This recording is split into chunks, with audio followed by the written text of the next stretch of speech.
Amigos de Viva Básquet, un gusto saludarlos. Hoy tenemos en entrevista un personaje importante en el básquetbol argentino en los últimos años, que estuvo muy cerca de una generación que marcó una época, no solamente en el básquetbol argentino, latino, sino a nivel mundial también. Vamos a platicar con Germán Beder, que es autor del libro El Legado, que obviamente habla de todo este paso de la selección argentina, del cierre de esta generación dorada. Así que le damos las gracias por aceptar la invitación para platicar con Viva Básquet. Germán, un gusto que estés aquí con nosotros. ¿Cómo van las cosas por allá? Un gusto, muchas gracias por la invitación, Alejandro, y a disposición. Por acá todo muy bien. Perfecto, Germán. Oye, pues de verdad es que con este libro, escuchando un poco, no lo hemos podido leer completamente, pero pues obviamente con las vivencias, con todo esto, muchos te envidiarían porque estar al lado de jugadores como Luis Scola, como Manu Ginóbili y obviamente como el Chapu y la nueva generación de seleccionados argentinos, pues vaya que es un lujo y es lo que tratas de mostrar en las páginas de este libro El Legado, ¿no? Totalmente, un poco mostrar la intimidad de la construcción de un grupo, cómo se va formando, las distintas personalidades, las historias de superación, el rol del líder, un poco ese tipo de literatura deportiva más inclinada hacia la mirada subjetiva que yo le podía dar, pero que también contaba lo que pasaba en puertas adentro, que no hay muchos libros que hablen de eso. Oye, Germán, el periodo en el que estás con la selección abarca desde que 2015 el preolímpico acá en México hasta el Exactamente. Mundial. Exactamente, los Panamericanos de Toronto fueron un poquito antes del Preolímpico y terminó después del Mundial de China. Oye, Germán, ¿y cómo es que nace esta idea? Yo te seguía en redes y veía cuando empezaba esto de la pandemia, de repente dejaste tu puesto y eran algunos días complicados que ibas narrando ahí Sí. en tus redes sociales, pero es ahí donde surge esta idea de compartir todas estas vivencias que tuviste con la generación dorada, con el equipo argentino. En un punto sí, yo me fui en diciembre, hubo cambio de autoridades en la Confederación Argentina de Básquet y yo ahí me fui, tuve unos meses boyando, como dijiste vos, ahí estaba un poco explotando mi otra rama que es la parte de escritura. Y surgió esta posibilidad, Basket Plus, que es la editorial que lo publicó, me sugirió hacer un libro de la generación dorada. Yo propuse como contraoferta escribir sobre esta camada, me parecía que ya había bibliografía suficiente de la generación dorada y bueno, me aceptó y por suerte el proyecto empezó a caminar porque acá la situación de pandemia fue difícil, hubo mucho encierro y a mí esto me permitió como escapar un poco a lo que pasaba afuera. Oye, Germán, como dices, te enfocas un poco más o quieres darle un poco más de peso a los nuevos jugadores, esta nueva generación que va saliendo como Facu, como Lapro, que con el que incluso tienes ahí un podcast, ¿no? Y que hablan mucho de básquetbol y de la vida en general. Pero, ¿qué tan difícil, por ejemplo, fue entrar en esa intimidad de un grupo que ya estaba muy hecho, ¿no? Con Manu, con Chapu, con Luis Escola. ¿Qué tan difícil fue empezar a ganarte esa confianza? ¿Ya los conocías de antes? ¿Cómo fue meterte en este grupo para que se abrieran finalmente contigo? Yo los conocía, o sea, yo antes de entrar a la selección había trabajado en el diario Le, que es un diario acá deportivo, el único, y entonces había cubierto varios torneos para ese medio, entonces tenía vínculo, había hecho entrevistas personales con ellos, de hecho con Manu ya tenía una amistad porque yo soy de Bahía Blanca, al igual que él, y cuando entré un poco estaba dándose el recambio entre la salida de la generación dorada y la llegada de este nuevo grupo, entonces solamente pude compartir tiempo con Chapo, con Manu, con Luis, por supuesto, y con Carlos Delfín un torneo. Pero sobre todo pude compartir más con los otros jugadores, con Campazzo, con Lapro, con Deck, con Garino, Vildosa, bueno, la camada nueva.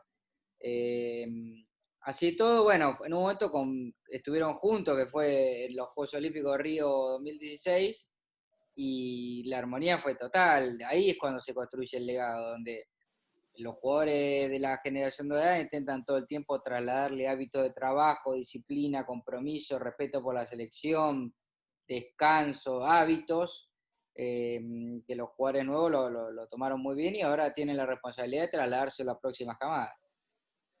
Oye, Germán, justamente hablabas de Río y es un momento en el que yo creo que todos los aficionados al básquetbol, en especial los latinos, eh, tomamos esa bandera del básquetbol argentino porque ahí sabíamos que ya estaba llegando a su fin la etapa de Manu, la etapa del Chapu. Ellos compartieron también de repente algo de lo que vivían ahí. Pero como dices, ¿cómo viviste esa transición? Porque empezaron también ya a ceder un poco el control de esta selección. Obviamente se mantenía Luis, pero ya que tuvieran mayor peso, mayor protagonismo, Campazo, Lapro, en fin, todos los que venían atrás, el Pato Garino, en fin, ¿cómo viviste toda esa transición con estos jugadores? ¿Cómo se vivió pues compartir esas experiencias, cederles un poco la estafeta? Lo viví bien, era un momento difícil porque se estaba dando una situación ahí de transición, como marcábamos, que había un poco de temor, de incertidumbre alrededor de la selección. No se sabía bien qué iba a pasar y paralelamente a nivel institucional, la Confederación estaba pasando un momento muy malo, casi al borde de la quiebra. Entonces era todo bastante turbulento.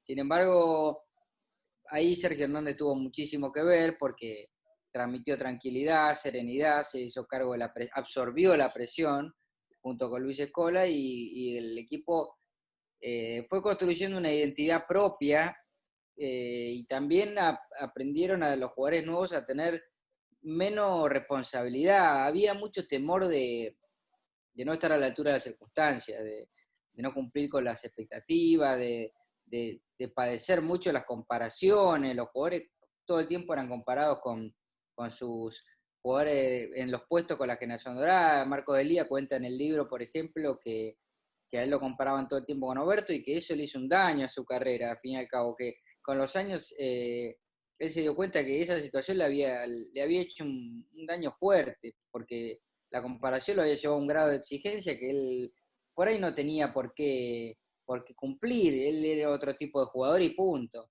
De eso hubo mucho, lo mismo a nivel discursivo, todas las preguntas de la prensa iban inclinadas para ese lado y era un poco incómodo, la verdad que fue un poco incómodo, pero por suerte se pudo sortear bien y los jugadores de la generación dorada trabajaron con cierto paternalismo sobre los jugadores nuevos que ayudó mucho a la transición. Oye, y es algo de lo que plasmas en esta obra. ¿Cuánto tiempo te tardó, Germán, plasmar todas estas ideas, darles forma? ¿Fue fluyendo fácilmente todo lo que tenías en tu cabeza para plasmarlo en este libro de legado? La, la idea mía era contar un poco esa parte, esa transición, y también contar la historia de superación de los jugadores, porque muchos de ellos tenían una proyección fuerte como jugadores, pero acá en Argentina surgen muchos jugadores todo el tiempo y no todos cumplen con ese desarrollo. Después se truncan, hay lesiones, hay imponderables, pero por suerte ninguno de estos chicos se quedó. Todos pudieron desarrollar su carrera individual y eso repercutió también en lo colectivo porque la selección pudo trascender a partir de eso. Pero a mí desde la escritura lo que me interesaba era varios aspectos. Por un lado contar la edificación del grupo, por otro lado contar un poco cómo había sido la historia de superación de los jugadores, la transición entre los jugadores viejos y los jóvenes y finalmente cómo explotó todo ese entramado, ese cóctel en el Mundial de China. Oye, Germán, platícanos un poco. Este libro es digerible, obviamente. Creo que en Latinoamérica, ustedes en Argentina es un país que hay mucha literatura, afortunadamente, deportiva, muchísima, obviamente de fútbol, pero también el básquetbol es un tema muy rico. En fin, los deportes en general en la Argentina hace que haya mucha literatura. Quizá en el resto de países de Latinoamérica no hay tanta literatura, No, es no se verdad, tiene es verdad. tanto acceso, pero esto creo que es un libro que puede marcar o que sería importante que mucha gente lo conociera, no solamente por los personajes de los que hablas, sino también por hacer un poco más desde tu labor, a lo mejor como escritor, sembrar tu semilla para que pues esta literatura deportiva se extienda en Latinoamérica, no solamente en Argentina, ¿no? Me encantaría, la verdad, Alejandra, me encantaría. Yo quería hacer un libro distinto, por lo menos no, me interesaba mucho no hacer la literatura deportiva clásica de contar simplemente un torneo o una crónica de un partido puntual, sino ir más allá, mostrar la intimidad de un grupo, puertas para adentro, cómo se vive, cómo se construye, incluso los momentos malos, los momentos tristes, los momentos difíciles también que aparezcan, porque eso es parte de la historia. Y bueno, la verdad que si fuese disparador para otro tipo de libros, bienvenido sea. La verdad que a mí me encantaría, realmente me gustaría mucho. Obviamente, es tu primer libro, Germán? No, yo ya tengo otros 3 libros. Uno es de cuentos, que nada que ver, y uno es de Ginóbili, una biografía de Ginóbili, y uno es de la historia de la selección argentina de básquet. Perfecto, Germán. Oye, y en algún momento, este momento en el que vivimos en el mundo, obviamente la pandemia frenó seguramente mucho de tus planes, pero ¿te gustaría en algún momento explotar más el hecho de compartir, salir a lo mejor a presentarlo fuera de Argentina, en fin? Me hubiese ¿Te gustado, gustaría sí, más sí. adelante? Yo de hecho tenía inicialmente cuando empecé a escribir el libro, que fue en marzo y no sabía que la pandemia se iba a extender tanto, mi plan original era presentar el libro en distintos lugares, viajar, porque a mí me gusta mucho, pero además yo considero que había un interés por el libro verdadero que podía generar que lo presente en distintos lugares y que genere interés, pero bueno, no se pudo Sí. dar, realmente no se pudo dar, sigo encerrado en mi casa. Oye, Germán, platícanos un poco, compártenos un poco algunos de esos momentos que te marcaron a ti para llevar a hacer este libro en ese periodo del 2015 al 2019 con estos jugadores de la selección argentina, algo que te haya quedado marcado, ya sea bueno, ya sea malo, compártenos un poco de esos momentos que también podremos encontrar en el libro, que pero en lo que llega acá a México nos puedas dar un adelanto para que la gente se enganche y tenga ese gusanito de querer buscar el libro de legado. Bueno, en el libro hay bastantes momentos fuertes, digamos.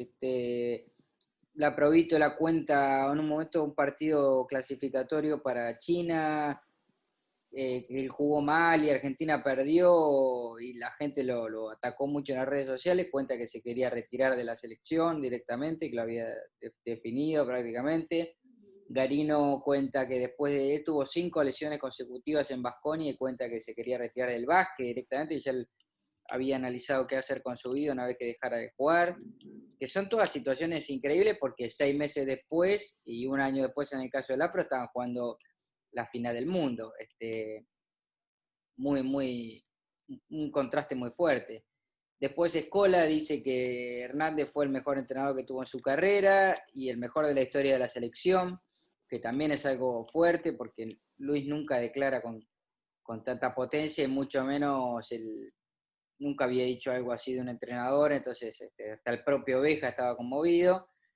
Y después hay muchas historias durante el Mundial de intimidad, de cómo iba llevando el equipo el crecimiento, el partido a partido, mientras ganaban, cómo se vivía también la repercusión en Argentina, el despegue a nivel mediático.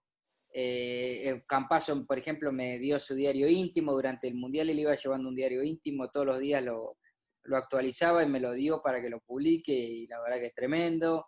En fin, hay de todo, hay mucha intimidad que es lo que al fin y al cabo a la gente le interesa, lo que no puede ver en el día a día.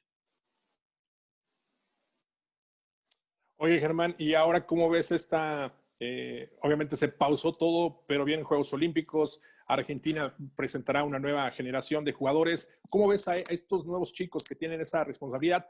Quitándoles obviamente lo que tú decías que es muy importante, dejando ya atrás lo que fue la generación dorada, que se espera que obviamente todavía se pueda retirar ahí. Luis Escola, que es la idea seguramente, pero estos chicos, ¿cómo los ves a Facu, a La Provítola, a Dec, a Marcos Deli, en fin, a Garino, todos los que vienen?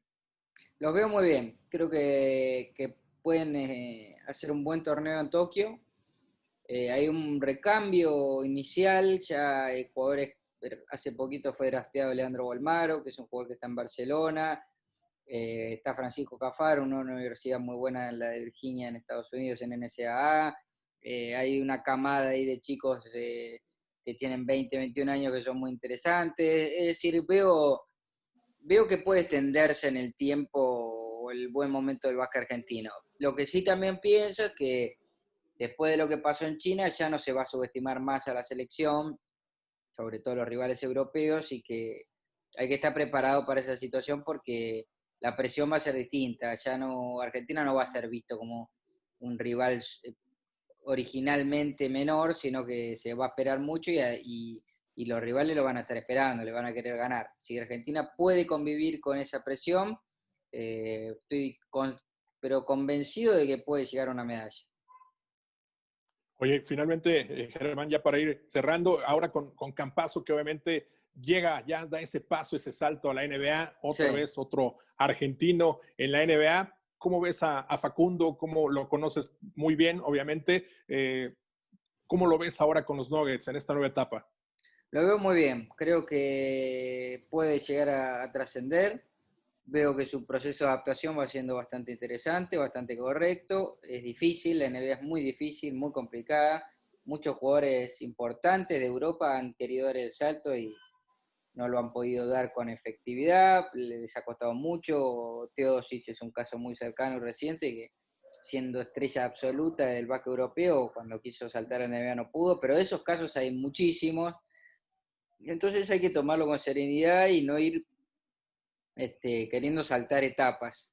Facu de a poco se va metiendo en la rotación, va ganando minutos, va ganando la confianza del entrenador y de sus compañeros y yo creo que él va a terminar prosperando. Pero bueno, acá en Argentina hay un nivel de ansiedad y de excitación que puede ser nocivo. Si él, Facu por suerte es muy inteligente y no entra en eso, pero toda la atmósfera que se vive alrededor de él en este momento es un poco peligrosa. Hay una necesidad de verlo en cancha y de exigir al entrenador que lo ponga como si fuese Jordan directamente. Y nada, tiene que cumplir Facu con su proceso de adaptación y punto. Esto es muy largo. Son 72 partidos y van 10 recién. Perfecto. Oye, Germán, ¿qué fue tu mejor recuerdo o cómo te marcó el convivir ese tiempo con personajes que van a ser leyendas del básquetbol, no solamente argentinos, sino a nivel mundial, como el Sí. caso de Ginóbili, el caso de Luis Escola, su liderazgo, el caso del Chapu, e incluso el propio coach Sergio Hernández? ¿Cómo te marca el estar junto a esos personajes, esos monstruos del básquetbol? Bueno, son 4 casos distintos, ¿no? En el caso de Luis, me marcó muchísimo porque su ascendencia es absoluta. Yo lo conocía del lado del periodista, pero nunca había estado puertas para adentro. Y las primeras veces que veía los entrenamientos y lo escuchaba a él dar órdenes y marcar correcciones a sus compañeros, a todos todo el tiempo, siempre intentando mejorar, un nivel de exigencia altísimo, me llevó a darme cuenta de que por algo había llegado donde había llegado y por algo es el líder que es el jugador más importante de la historia de la selección por lejos. Así que nada, desde ese lugar compartir tiempo con Escola me marcó, realmente me marcó. Por otro lado, Manu es un liderazgo mucho más silencioso, él es un profesional 100%, pero no está siempre marcando, bajando línea de nada, sino que es su manera de trasladar el esfuerzo, la dedicación, el profesionalismo, el altruismo, etcétera. Esa es su manera de enseñarle a los más chicos y nada, lo mismo, compartir con él su humildad, su predisposición absoluta, nunca una situación de egocentrismo con él, te lleva a considerarlo aún más que lo que es como jugador. Después está el caso de Chapu, que es un emblema y es mi mejor amigo de los de la generación dorada, tengo una cercanía muy fuerte con él, me parece que fue determinante también en la transición junto con Luis, que él puso el cuerpo en un momento muy difícil, tremendo líder y tremendo jugador dentro de la cancha, la verdad que un carisma, más que todo un temperamento abismal.